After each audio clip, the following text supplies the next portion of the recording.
कहते हैं कभी कभी डर केवल कहानियों में नहीं, असलियत में भी होता है। ऐसा ही कुछ है हमारी आज की इस कहानी में। कहानी शुरू होती है एक छोटे से गांव शांतिपुर से। यह गांव अपने शांत माहौल और घने जंगलों के लिए जाना जाता था, लेकिन इस गांव के लोग एक भयानक सच्चाई को छुपाए रहते थे। सालों पहले इसी गांव के पास एक अजीब घटना घटी थी। गांव में एक आदमी रहता था जिसका नाम रघु था। रघु काले जादू में माहिर था, लेकिन एक दिन गांव वाले ने उसे उसके कुकर्मों के लिए मार डाला और उसका सिर काटकर जंगल में फेंक दिया। लेकिन मौत के बाद भी रघु की आत्मा शांत नहीं हो पाई। उसने कसम खाई कि वह हर पूर्णिमा की रात को लौटेगा और अपने कातिलों के सजों से बदला लेगा। तभी से गांव के लोग सरकटा नाम के भूत की कहानियां सुनाने लगे। एक ऐसा भूत जिसका शरीर बिना सिर के था और रात के अंधेरे में अपनी सिर की तलाश में भटकता था। रघु की मौत के कई सालों बाद आज का गांव एकदम सामान्य दिखता था, लेकिन हर पूर्णिमा की रात गांव का माहौल बदल जाता था। लोग घरों में बंद हो जाते थे, दरवाजे खिड़कियां बंद कर लेते और बाहर निकलने की हिम्मत कोई नहीं करता।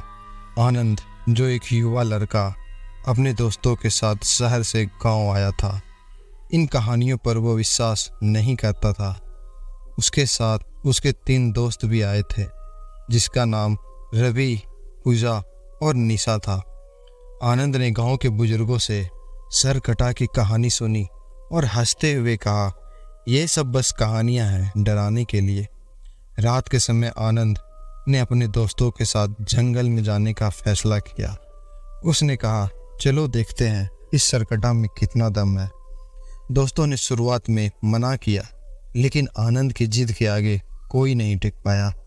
वे सभी जंगल की ओर चल पड़े। जंगल में पहुंचते ही उन्हें एक अजीब सी ठंड महसूस होने लगी। हवा में एक अजीब सी गंध थी, मानो कुछ सड़ा हुआ हो। चारों ने अपने मोबाइल की फ्लैश लाइट ऑन की और इधर उधर देखना शुरू किया। अचानक उन्हें एक पेड़ के पास कुछ हलचल महसूस हुई। एक अजीब सी छाया दिखाई दी जो धीरे धीरे उनकी तरफ बढ़ रही थी। छाया के करीब आने पर सभी ने देखा कि वह एक बिना सिर का शरीर था जो लंगड़ा लंगड़ा कर चल रहा था। पूजा डर के मारे चिल्ला पड़ी, अरे ये तो सरकटा है। सभी डर से कांपने लगे, लेकिन आनंद ने कहा, ये बस एक भ्रम है, हमें डरने की जरूरत नहीं है।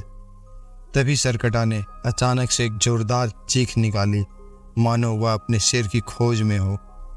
उसके शरीर से अजीब सी बदबू और खून का बहाव हो रहा था। उसके कंधों पर गहरे कटे हुए निशान थे, जहां कभी उसका सिर हुआ करता था। डर के मारे चारों दोस्त भागने लगे, लेकिन जंगल इतनी घनी थी कि वह रास्ता भटक गए।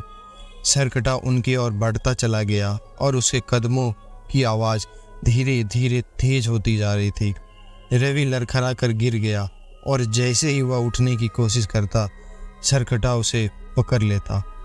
उसके बिना सिर वाले शरीर ने रवि को अपनी पकड़ में जकड़ लिया और उसकी जान ले ली। अन्य तीनों दोस्त रवि को बचाने की कोशिश करते रहे, लेकिन सरकटा की ताकत के आगे वो बेबस हो गए। उसने रवि का गला घोट दिया और फिर जंगल में गायब हो गया। अब सिर्फ आनंद, पूजा और निशा बचे थे। उन्होंने अपनी जान बचाने के लिए दौड़ने की कोशिश की, लेकिन जंगल के अंधेरे में वो फंसते चले गए। अचानक निशा की टॉर्च गिर गई और अंधेरा छा गया। जब तक वह टॉर्च उठाती, सरकटा ने फिर से हमला कर दिया।